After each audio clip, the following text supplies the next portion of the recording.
High everyone, this is M Khan. আপনারা দেখছেন আমার আপনার সবার প্রিয় channel English with M Khan. আজকে আবারও হাজির হয়ে গেছি আরেকটি গুরুত্বপূর্ণ টপিক নিয়ে। Today's topic is very important and urgent for the English learners. আজকের টপিক হচ্ছে ওয়াচ, লুক অ্যান্ড সি। এই তিনটি শব্দের পার্থক্য, এরাকে কখন, কোথায়, কিভাবে ব্যবহার করব, কারণ এই তিনটি শব্দ ভেরি কনফিউজিং ফর আস। তা আজকে এদের পার্থক্য ক্লিয়ার করে দেওয়া হবে, আর এগুলোকে নিয়ে কোনো কনফিউশন থাকবে না। কারণ আমরা অনেক সময় লুকের জায়গায় ওয়াচ, ওয়াচের জায়গায় সি, সি এর জায়গায় লুক, এগুলো ব্যবহার করে দিই, যেটা আমাদের ইংরেজিকে পারফেক্ট করে না বা গ্রামাটিক্যালি ইনকারেক্ট করে দেয়। তাহলে আমরা আর ইনকারেক্টেরও শিকার হবে না, মিস্টেক্সেরও শিকার হব না। আজ থেকে আমরা এদের সঠিক ব্যবহার করব। তো ভিডিওটি শুরু করার আগে যারা চ্যানেলে নতুন আছেন চ্যানেলটিকে সাবস্ক্রাইব করবেন আর ভিডিওটিকে পুরো দেখবেন, কারণ প্রত্যেকটা মুহূর্ত ভেরি ইম্পর্টেন্ট ফর ইউ।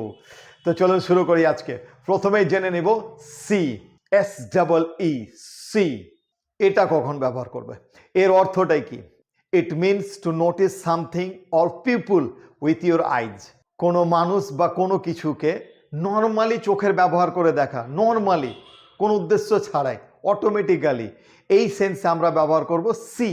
যেমন I have never seen anything like this, I saw her beautiful eyes.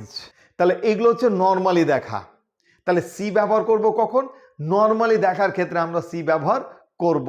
এবার আসছি লুক। এই লুক শব্দটা কি? লুকের বিভিন্ন ধরনের মানে থাকতে পারে, কিন্তু সি, ওয়াচ এবং লুক, এদের যে সিনোনিম প্রায় ক্ষেত্রে আমরা ব্যবহার করব। আজকে থিয়েটারই মানে ক্লিয়ার করা হচ্ছে। লুকের অর্থ কি জেনে নি। Look is used when you are trying to see something or someone in a particular direction. তাহলে লুকটা কখন ব্যবহার করছি? যখন পার্টিকুলারলি কাউকে দেখার জন্য কোনো ডাইরেকশনে চোখ করে দেখবো বা তাকাবো, তখন আমরা ব্যবহার করব লুক। যেমন এক্সাম্পল দিই, she looked at me at the concert, look closely and go. তাহলে এই সেন্সে আমরা ব্যবহার করলাম লুক। তাহলে লুকের অর্থটাও আমরা ব্যবহার করে গেলাম। তাহলে সি হচ্ছে নর্মাল, আর লুকটা কি পেলাম? যে পার্টিকুলার ডাইরেকশনে দেখা, ইচ্ছাকৃতভাবে কোনো পার্টিকুলার ডাইরেকশনে চেষ্টা করা, তখন আমরা ব্যবহার করলাম লুক। তাহলে আরেকটি থেকে গেল, সেটা কি? ওয়াচ।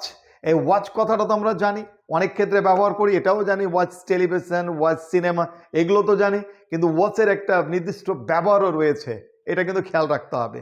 চলুন জেনে নিই ওয়াচের অর্থটা কি। Watch means to look at something for a period of time, usually when it moves or changes, paying attention to what happens. এটা হচ্ছে ওয়াচের মানে। বাংলায় কি বলবো? কোনো কিছু ঘটমান বা চলমান জিনিসকে তাকিয়ে থাকা কিছু সময় ধরে, যেটার পরিবর্তন ঘটবে, যার মুহূর্তে মুহূর্তে পরিবর্তন ঘটবে। যেমন সিনেমা, টিভি, খেলাধুলা, ম্যাচ, এগুলো দেখার ক্ষেত্রে আমরা ব্যবহার করব ওয়াচ। তবে ক্লিয়ার? তাহলে টিভি দেখা, সিনেমা দেখা, কোনো ম্যাচ দেখা, এগুলোর ক্ষেত্রে আমরা ব্যবহার করব ওয়াচ। এটাই হবে সঠিক। যেমন I watch television all evening, I watch the cricket match with some friends. তাহলে আমরা ওয়াচের এক্সাম্পলে জেনে গেলাম।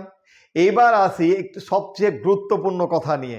ওয়াচ, আমরা সিনেমার দেখার ক্ষেত্রে ওয়াচ ব্যবহার করি, কিন্তু এখানে একটা কিন্তু অব্লিগেশন রয়েছে, একটা বাধা নিষেধ কিন্তু রয়েছে, সেটা কিন্তু জানতে হবে।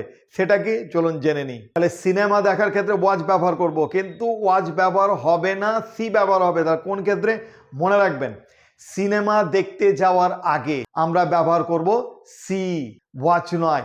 যখন থিয়েটারে বসে থাকবেন, সিনেমা হলে বসে থাকবেন, সিনেমা দেখবেন, তখন আপনি ব্যবহার করবেন ওয়াচ। কিন্তু সিনেমা দেখতে যাওয়ার আগে আপনাকে ব্যবহার করতে হবে সি। যেমন I am going to C a movie. Clear? আবার সিনেমাটা যখন দেখা হয়ে যাবে তখনও ব্যবহার করবেন সিন, যেমন I have seen the film. Clear? হ্যাঁ, এটাই হচ্ছে পার্থক্য ওয়াচে। তাহলে আজকে আমরা ক্লিয়ার করে দিলাম সি, লুক এবং ওয়াচ, এই তিনটি শব্দের সঠিক পার্থক্য আমরা জেনে গেলাম, আর এদেরকে নিয়ে কোনো কনফিউশন থাকবে না। তাহলে এক্সাম্পলগুলো দিয়ে এবং যার ব্যাখ্যা আমি দিলাম সেগুলোকে ভালোভাবে দেখবেন এবং এগুলো জেনে নেবেন, আর এরপর থেকে কিন্তু ভুল আর হবে না। তা আজকে এইটুকুই। আবারও দেখা হবে আপনাদের সঙ্গে আরও একটি নতুন টপিক নিয়ে। ততক্ষণ পর্যন্ত সবাইকে বাই।